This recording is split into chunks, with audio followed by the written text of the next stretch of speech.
গত ৭০ বছরে বাংলাদেশে হিন্দুদের সংখ্যা বাড়েনি। ৭০ বছরে হিন্দুদের প্রপার্টি যদি আপনি ডিস্ট্রিবিউশন দেখেন, এটা ইকুয়াল না।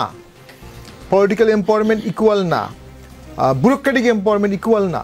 এটা তো বাস্তবতা, এটা স্বীকার করতে হবে। তো যখন আপনি ইকুয়াল হবেন না, তখন আপনি আনসেফ মানসিকভাবে হবেনই।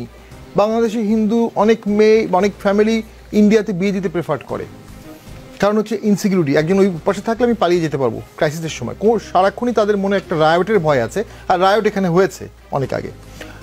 এবং 1965 যখন পাকিস্তান এবং বাংলাদেশ যুদ্ধ হলো, পাকিস্তান ইন্ডিয়া যুদ্ধ হলো, তখন তো সমস্ত হিন্দুকে কনসেন্ট্রেশন ক্যাম্পও রাখা হয়েছিল, হিন্দুদের সম্পত্তি এনিমি প্রপার্টিও ঘোষণা করা হয়েছিল। সো এই জিনিসটা যে হয়নি পাকিস্তান পিরিয়ডে, এমন তো আর না।